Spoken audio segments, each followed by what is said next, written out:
प्रधानमंत्री नरेंद्र मोदी की अध्यक्षता में हुई केंद्रीय कैबिनेट की बैठक में national industrial corridor development programme के तहत 12 नए प्रोजेक्ट को मंजूरी दी गई है, जिनमें जोधपुर पाली इंडस्ट्रियल एरिया भी शामिल है। इसके लिए कांकाड़ी और पाली के रोहट में 1578 एकड़ जमीन रिजर्व की गई है। इस प्रोजेक्ट को 922 करोड़ रुपए की लागत से तैयार किया जाएगा, जिससे लगभग 40,000 लोगों को रोजगार मिल सकेगा। केंद्र सरकार द्वारा लिए गए इस फैसले का व्यापारी वर्ग ने स्वागत किया।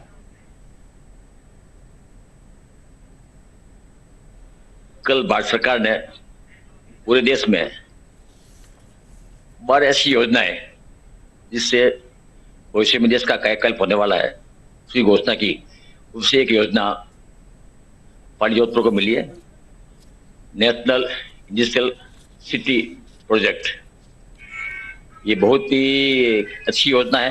मैं समझता हूँ कि ये जो विकसित भारत की जो कल्पना कर रहे हैं उसको मूर्त रूप देने का और एक पहला कदम है। लघु उद्योग भारतीय परिवार इसके लिए माननीय प्रधानमंत्री जी का धन्यवाद ज्ञापित करती है। जैसा कि पिछले 20 साल से जोधपुर में यह मांग की जा रही थी कि नया औद्योगिक क्षेत्र डेवलप किया जाए, और वास्तव में इस घोषणा से लगता है कि इस मांग की भी पूर्ति होगी। और सबसे बड़ा, इस योजना का जो स्थान का चयन किया गया है वो दिल्ली मुंबई फ्रेट कॉरिडोर के बीच का जो मार्ग है, तो उसका भी लाभ इस पूरी योजना को मिलेगा। और आज के समय में देश की जो सबसे बड़ी समस्या है एम्प्लॉयमेंट जनरेट करने की, तो मुझे लगता है कि एमएसएमई सेक्टर इस योजना के माध्यम से बढ़ेगा और एम्प्लॉयमेंट को भी बहुत बड़ा बढ़ावा मिलेगा। राजस्थान का द्वितीय सबसे बड़ा शहर है जोधपुर, और इसकी अपेक्षा भी थी कि अगर राजस्थान में आता है तो जोधपुर में आए। इसके लिए हम केंद्र सरकार मोदी जी का बहुत बहुत धन्यवाद व्यक्त करते हैं। सारे औद्योगिक क्षेत्रों की तरफ से व राजस्थान की जनता की तरफ से मोदी सरकार का धन्यवाद ज्ञापित करता हूं कि उन्होंने मारवाड़ की जो एक बहुत लंबे समय से डिमांड थी इंडस्ट्रियल एरिया को लेके, वो उन्होंने इसी बहाने, इस स्मार्ट इंडस्ट्रियल सिटी के बहाने पूरी करी है।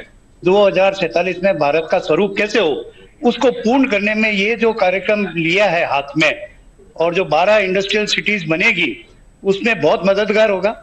इन सब के होने के कारण रोजगार बहुत होगा, निवेश बहुत आएगा। भारत एक अपने आप में अपने को पूरी दुनिया में एक बहुत बड़े इंडस्ट्रियल हब के रूप में एस्टेब्लिश कर पाएगा। जोधपुर में सब तरह के व्यापार, उसमें हैंडीक्राफ्ट है, ग्वारगम है, स्टील है, टेक्सटाइल है, तो उनको भी विकास होगा और नए नए उद्योग धंधे भी आएंगे, उसका भी बहुत बड़ा फायदा मिलेगा।